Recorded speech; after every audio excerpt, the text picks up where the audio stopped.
জঘন্য একজন নোংরা নোংরা রাজনীতি করে এমন একটা মহিলার ব্যাপারে কথা বলবো। নোংরা রাজনীতি করে ব্যারিস্টার রুমিন ফারহানা। দেখেন, আপনি কিন্তু ন্যূনতম এডুকেটেড একটা মহিলা, ঠিক আছে? আমি নারী হিসাবে আপনাকে অসম্মান করার মতন কোনো কথা বলবো না, কারণ নোংরা পলিটিক্স করাটা আপনাদের কাজ। আমাদের কাজ কিন্তু নোংরা পলিটিক্স করা না।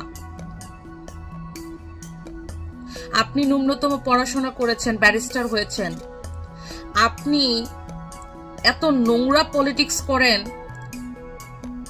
সেটা আর কত প্রমাণ করবেন?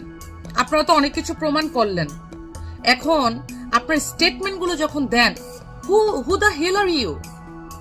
আপনি কে?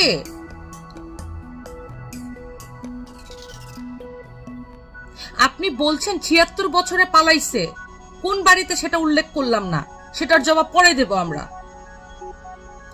আপনি বললেন যে আপনার কবরও যেন বাংলার মাটিতে না হয়। Who the hell are you? আপনি কে এইটা বলার? আপনি কে?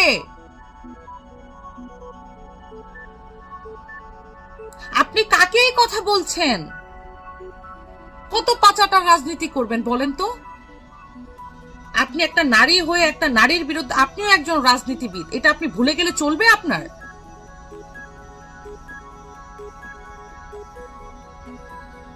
ধিক্কার জানালাম আপনার স্টেটমেন্ট গুলো। আমি চাইনি আপনাকে নিয়ে কোনো কথা বলতে, কারণ কোন নোংরা রাজনীতিবিদ যারা নোংরা রাজনীতির সাথে যুক্ত তাদেরকে নিয়ে আমি কথা বলতে চাই না।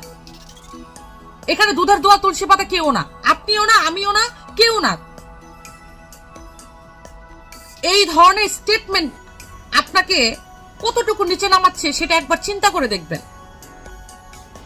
আমাদের মা, আমার মা, আরে ভাই হাস্যকর লাগে এই ধরনের। এগুলো কি পলিটিক্যাল কথাবার্তা? আপনি একটা এডুকেটেড মহিলা হয়ে যদি এভাবে কথা বলেন, তাহলে বলেন তো আমরা যে প্রজন্ম, হ্যাঁ, বড় বড় লেকচার মানেন আপনি, শিখবে আপনাদের কাছে? কি শিখবে? এগুলো শিখবে?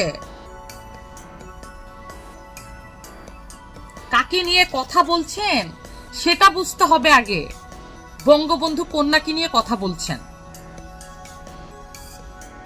আপনাকে তো ধিক্কার জানানো, মানে এইটাও আমার ইচ্ছে করছে না, বিশ্বাস করেন। আপনি কিছুদিন আগে লাইভে আসলেন, এইটা আমার বাড়িতে, আরে তখন তো ছাত্রলীগ ঘর থেকে বেরোতে পারে না, তখন বাঙালি বাঙালি স্লোগান দিলে তো আপনারা মেরে ফেলেন। তখন আপনার বাড়ির নিচে কিভাবে ছাত্রলীগের লোকজন যাবে?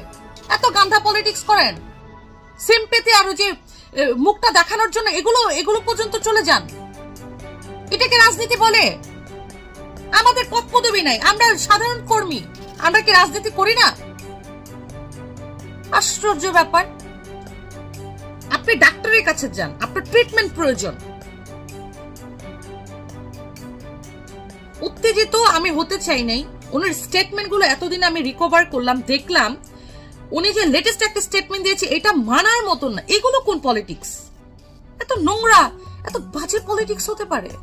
রুমিন ফারহানা, আপনাকে মানে আমি ব্যক্তিগতভাবেও একটু ভাবছিলাম যে আপনি একটু আলাদা, বাট আপনি হলো সবচেয়ে বড় দালাল, এটা আজকে প্রমাণিত হলো।